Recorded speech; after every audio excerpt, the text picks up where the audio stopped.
welcome back to Rajuna TV. Buat kamu yang baru di channel ini, jangan lupa like, subscribe, dan kasih komen. Terus dukung pertumbuhan channel kami melalui Saweria. Terima kasih, selamat menonton.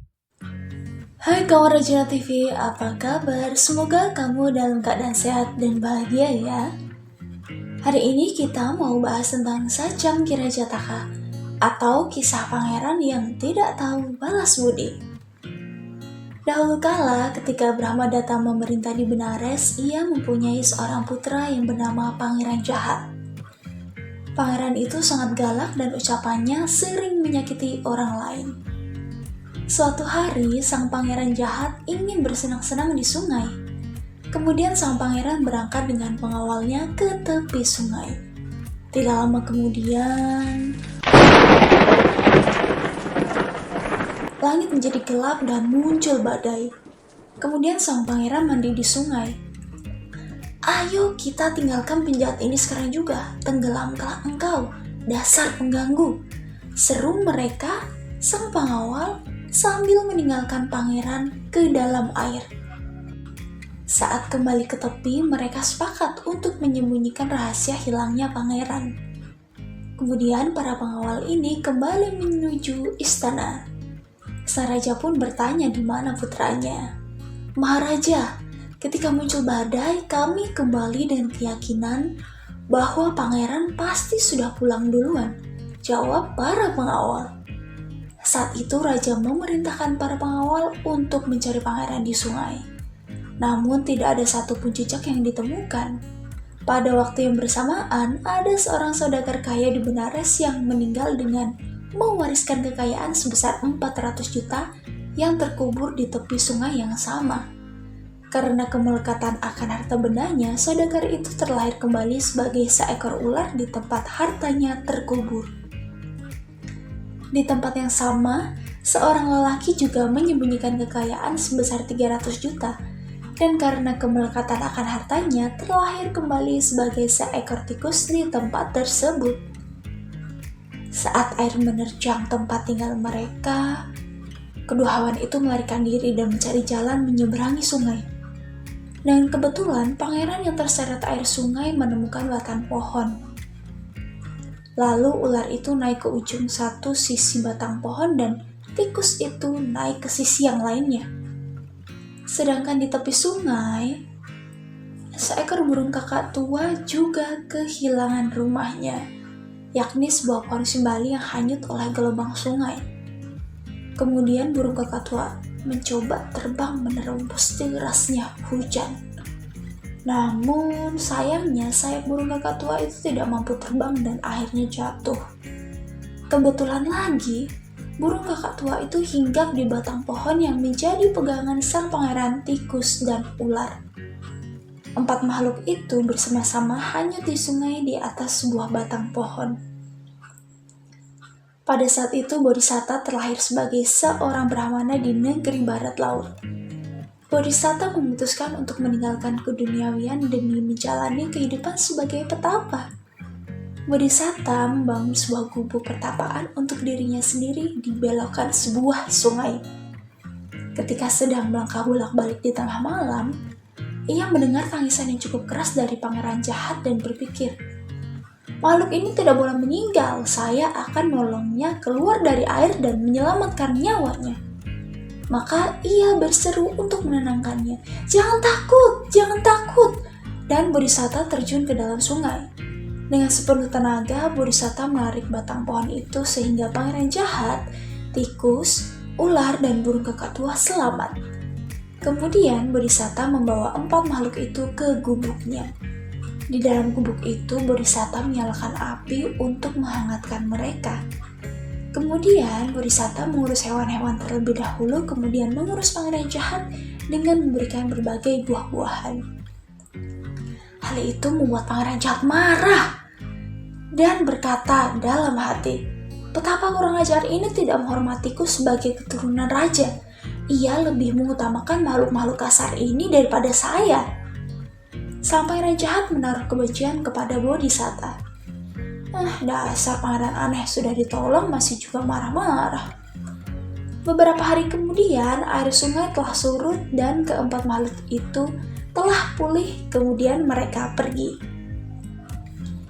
Ular menyampaikan perpisahan kepada petapa tersebut dengan kata-kata berikut. Ayah, Anda telah melayani saya dengan baik. Saya tidaklah miskin, karena saya mempunyai kekayaan sebesar 400 juta tersimpan di suatu tempat. Jika Anda membutuhkan uang, semua peninggalan saya akan menjadi milikmu. Anda hanya perlu datang dan memanggil ular. Selanjutnya, tikus meninggalkan tempat itu dengan janji yang sama kepada petapa tersebut akan hartanya, meminta petapa tersebut datang dan memanggil tikus. Kemudian burung kakak tua mengucapkan perpisahan dengan berkata, Ayah, saya tidak memiliki emas maupun perak. Namun jika Anda menginginkan beras pilihan, datanglah ke tempat tinggal saya dan panggillah burung kakak tua, dan saya dibantu dengan semua kerabat saya akan memberikan banyak gerobak beras kepadamu. Terakhir giliran pangeran itu. Di dalam hatinya yang didasari tidak tahu terima kasih dan memutuskan akan membunuh penolongnya jika Bodhisatta datang mengunjunginya. Namun dengan menyembunyikan niat jahatnya, pangeran berkata, Datanglah ayah untuk menemuiku saat aku menjadi raja, dan aku akan menganugerahi 4 kebutuhan kepadamu. Setelah mengucapkan kata-kata tersebut, ia beranjak pergi, dan tak lama kemudian sang pangeran mewarisi tahta kerajaan.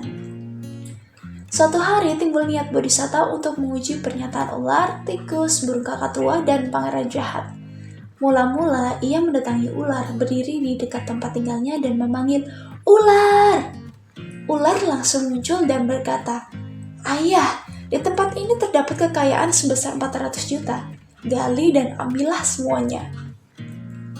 Baik, jika saya memerlukannya, saya tidak akan melupakannya, ucap Bodhisatta. Setelah mengucapkan kata-kata itu, ia pergi ke tempat tinggal tikus dan memanggil tikus.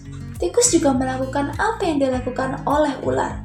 Selanjutnya, ia mengunjungi burung kakak tua dan memanggil burung kakak tua. Burung tersebut segera terbang turun dan bertanya, apakah Bodhisatta menginginkan beras? Dan Bodhisatta menolak tawaran burung tersebut dengan mengatakan jika ia membutuhkannya, ia tidak akan melupakan tawaran burung tersebut. Akhirnya Bodhisatta teringat untuk menguji raja tersebut. Ia menuju taman peristirahatan kerajaan. Pada hari kedatangannya, Bodhisatta bersiap untuk berpindah patah. Pada saat yang sama, raja melihat Bodhisatta dari kejauhan. Ia berpikir, itu dia petapa kurang ajar, datang untuk tinggal dan makan makanan saya. Kemudian pangeran meminta pengawalnya agar memukul Bodhisatta supaya pergi dari kerajaan. Para pengawal segera mematuhi perintah raja dan memukul Bodhisatta. Namun pukulan itu tidak mengubah pendirian Bodhisatta ataupun memaksanya menjerit. Kemudian Bodhisatta mengucapkan syair berikut. Mereka mengetahui dunia ini, yang menyatakan kebenaran ini. Penyelamatan lebih didapatkan dari sebatang kayu daripada beberapa manusia. Lalu Bodhisatta menceritakan keseluruhan kejadian itu. Kemudian diakhiri dengan mengucapkan kalimat berikut ini. Tiba saatnya untuk menilai bahwa dengan menyelamatkannya dari arus air yang deras, saya membawa semua kesengsaraan ini kepada diri saya. Dan ketika saya berpikir bahwa saya tidak menuruti kata-kata bijak dari mereka yang lebih tua, saya mengucapkan apa yang telah kalian dengar. Dipenuhi dengan kemarahan saat mendengar cerita itu, para bangsawan dan brahmana serta semua kelompok masyarakat dengan suara bulat berseru, Raja yang tidak tahu berterima kasih itu tidak mengenali kebaikan orang bijak ini yang telah menyelamatkan nyawanya. Bagaimana kita bisa memperoleh keuntungan dari raja ini? Tangkap raja itu! Dengan kemarahan mereka menyerbu raja tersebut hingga akhirnya raja itu meninggal.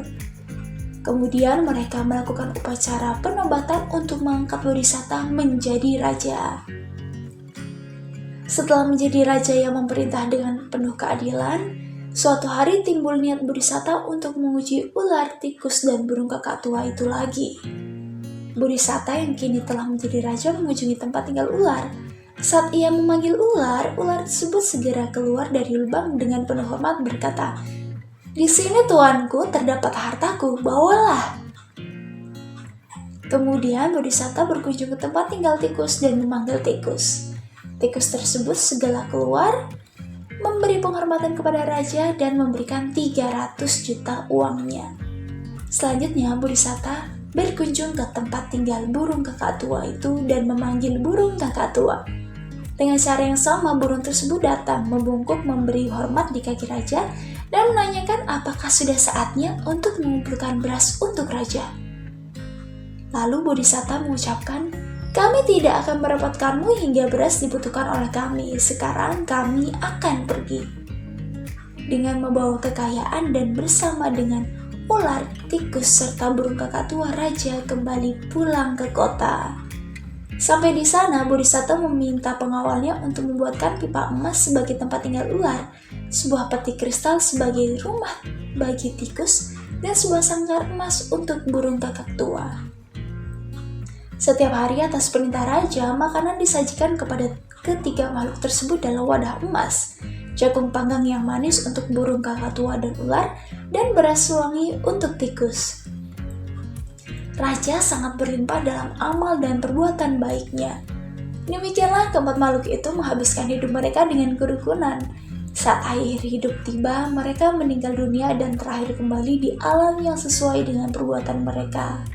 Tamat. Sungguh baik sifat Bodhisatta yang mau menolong semua makhluk hidup. Berbeda dengan pangeran jahat yang tidak tahu balas budi karena sudah ditolong. Apakah kawan mau menjadi baik seperti Bodhisatta? Atau menjadi jahat seperti pangeran? Coba tulis komentar kawan tentang kisah ini ya. Bye-bye.